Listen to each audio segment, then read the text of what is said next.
Hello and welcome back to Summit Railway, my friends. Today I am in southern Ontario visiting a beautiful garden railroad.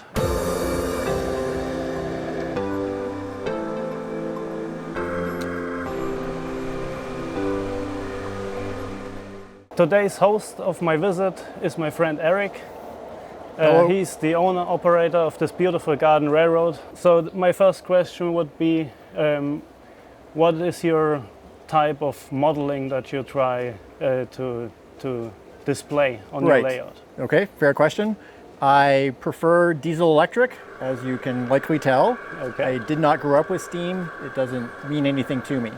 I like prototypical operations to a point, and then I would use a lot of artistic license to increase my enjoyment. Okay, sounds fair enough to me. Another question I'd have is, when did you start building your layout? So this particular layout I started building in June of 2025. So just less than a year ago. Yeah, fairly recent, I'd Fairly say. recently, yes. And was able to complete the layout to the point that I could run a train uninterrupted in November of 2025. So approximately a 5-month build. Yeah, so if you don't mind, we will take a walk of your layout and you can show me some of the features. Okay, sounds good. Let's do have it. a walk. Yeah, off we go. So Eric, down here I can see a sign that says the last spike for now, which Yes. I find hilarious. We had a nice party a month or so ago in May of 2026 where we celebrated the last spike of the layout, and we actually have a spike that was my father's wood splitter, so I like that. And this is representative of the station. I'm not Scottish, so I'm going to pronounce it incorrectly. It's Craigellachie or Craigellachie. I apologize to those Scots. Where the last spike on the Canadian connection between CN and CP actually occurred in 1885.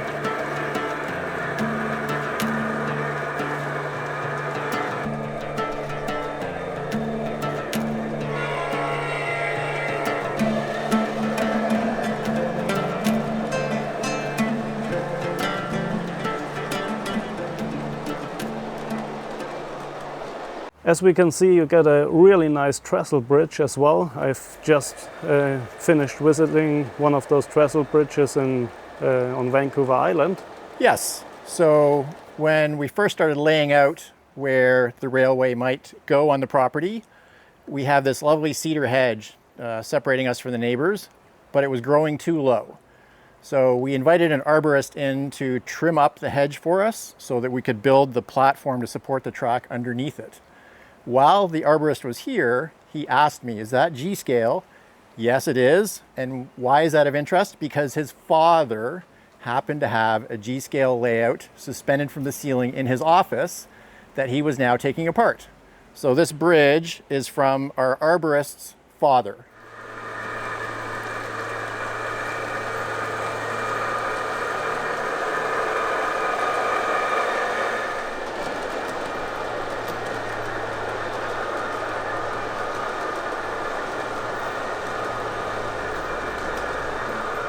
This end of the layout will feature at least two additions in the future. The first will be an industrial spur that comes off the main line, transits basically in front of the rocks here, where there will be industry and a small residential area.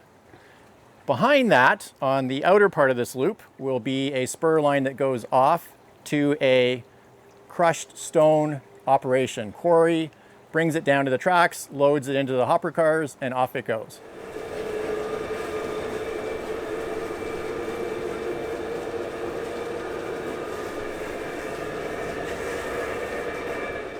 Okay, Eric, we got plenty more to see down here. Yes. Let's get moving. Let's get moving.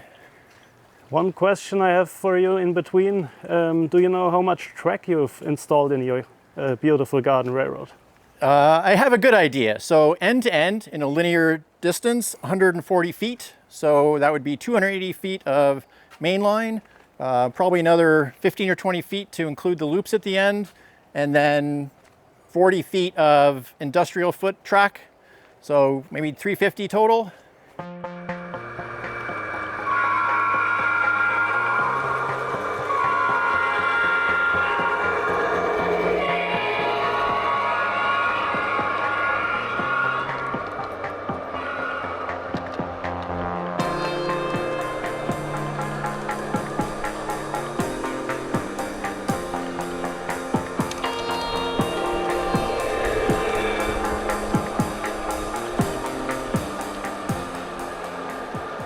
So the shed has a very memorable history for me. My father built this shed as a garden shed 50 years ago.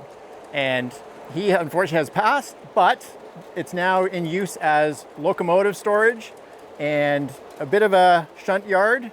And this will lead to a future shunt yard on the other side of the garden shed.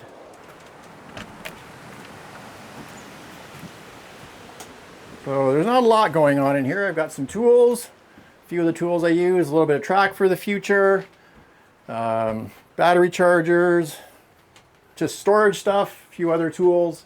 Oh yeah, and some nice tracks that run into the shed.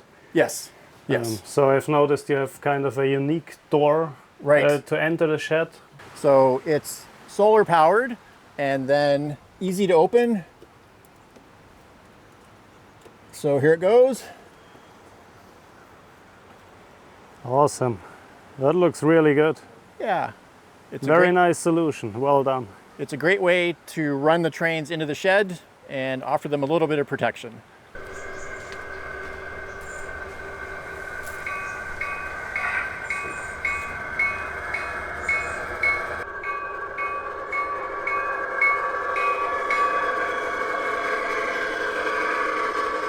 This is the south end of the layout, also closed off by a loop that takes us back to where we just were.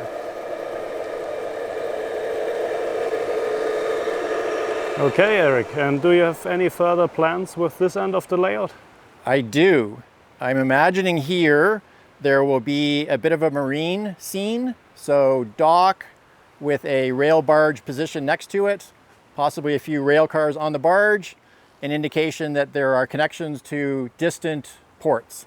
All right, Eric, thank you so much for having me. It's been a pleasure having you. Yeah, I've been here quite a while. We had so much fun with your trains and with your amazing layout.